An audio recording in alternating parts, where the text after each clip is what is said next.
Genghis Khan, one of history's most formidable leaders, began his life far from centers of power. Born around 1162, named Temujin on the vast Mongol steppe. Immense, wind-swept plain, harsh extremes, bitter winters, hot, dry summers. The people were nomads, constantly moving with herds of horses, sheep, and goats, seeking pasture and water, lives dictated by seasons and animals. This cycle of survival bred resilience and deep knowledge of the land. Life demanded strength, endurance, and a fierce will to survive. A fractured world of rival Mongol and Turkic tribes, perpetual war, no single nation, no unifying law, no central authority. Alliances were fragile, clans raided for horses, goods, and captives. Loyalty was precious and fleeting, owed mostly to family and clan. Leaders tested daily by enemies and rivals within. Raised in constant struggle, Temujin learned strategy, caution, and the unforgiving realities of power.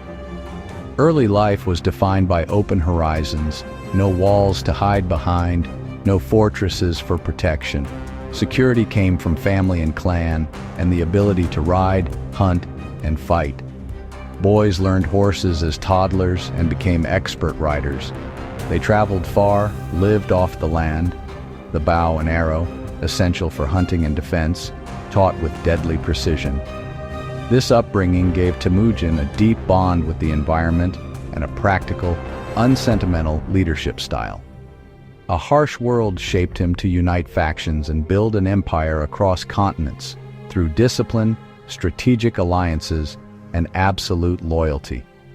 Survival required organization and a common vision. The barren plains transformed an obscure boy into Genghis Khan, who changed history. Temujin's journey from a vulnerable outcast to a powerful chieftain was arduous, marked by hardship and loss.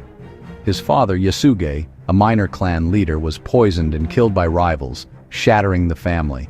Abandoned by their own clan, they faced poverty and danger. Temujin learned to hunt, forage, and protect his mother and siblings. He experienced captivity, betrayal, and the constant threat of violence, tempering a hard understanding of people. He forged bonds and chose allies carefully, Togrul as vital patron and his sworn brother, Jamuka. Their following grew with each raid and battle, swelling Temujin's ranks. Warriors were drawn to his charisma, courage, and reputation for sharing spoils fairly. Unlike nepotists, Temujin promoted by skill and loyalty, attracting talent across clans into a dedicated fighting force.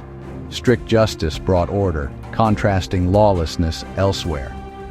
The culmination came in 1206. After forging alliances, fighting rivals, and consolidating power, he absorbed the major tribes of the plateau. A great Kurultai recognized him as supreme leader, bestowing the title Genghis Khan, universal ruler. Thus was born the Mongol nation, and an era of conquest beyond the grasslands. It was a turning point. Genghis Khan's success built one of history's most disciplined and effective military forces. The cavalry was the core. Every soldier, a master horseman trained from childhood. Their mobility was unmatched, 60 miles a day, striking unexpectedly to overwhelm foes. Each warrior led several horses to keep pace for days.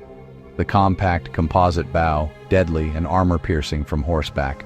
Genghis Khan waged psychological war, offering surrender terms, submit and be spared, pay tribute, accept Mongol rule, resist, and consequences were brutal. Massacres made examples.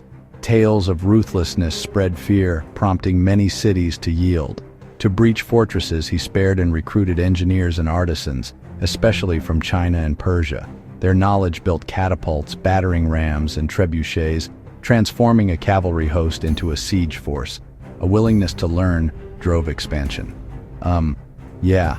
He was also an administrator, seeking a stable, orderly society. After uniting the tribes, he established a written legal code, the Yasa, covering military discipline and everyday behavior. It forbade kidnapping, cattle rustling, betrayal. Punishments were severe, ensuring respect for the law. The Yasa reflected pragmatism, leadership by ability, loyalty, and merit, not noble birth, breaking tribal aristocracy. This created loyal, effective administration and helped integrate conquered peoples. Religious tolerance was policy and strategy. He adhered to Tengri, yet respected all faiths. The Yasa granted freedom of religion. Priests and monks were exempted from taxes and service, winning goodwill and reducing uprisings. He built the Yam, relay posts with supplies at intervals. Couriers changed horses, ate, sheltered, and sped across the empire. Intelligence, decrees, and reports moved swiftly. The Yam became the logistical backbone of Mongol governance. With bandits suppressed, a Mongol peace fostered trade and wealth on an immense scale. A single Mongol passport opened routes from the Mediterranean to China. Flowing goods revitalized cities and markets.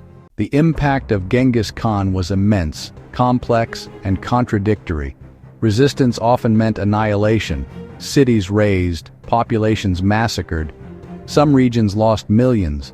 Ancient centers sacked, books burned, canals destroyed, centuries of development set back. Yet destruction cleared the way for a unified political and economic space.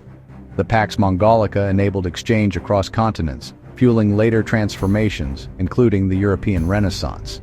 His empire divided among sons and grandsons. Successor states reshaped regions. Yuan in China, Ilkhanate in Persia, Golden Horde in Russia, each left lasting cultural and political marks. Russia's divergence, China's unification under Yuan, administrative groundwork for the Ming followed. To many, especially in Iran and Eastern Europe, he embodies unchecked ambition and cruelty. Razed cities, lost knowledge, immense suffering. In Mongolia, he is founding father and national hero, unifier, lawgiver, symbol of strength, discipline, and pride. A balanced view looks beyond hero or villain, a product of his time with monumental consequences for good and ill. He died in 1227 on campaign, yet the empire expanded, largest contiguous land empire, Pacific to Central Europe. His legacy spans nation-building and brutal conquest, military genius and ruthless ferocity. He tore down old worlds and laid foundations for a more interconnected one, arteries of a new global system. The shadow of the great Khan still looms, a reminder that a single will can reshape humanity's destiny.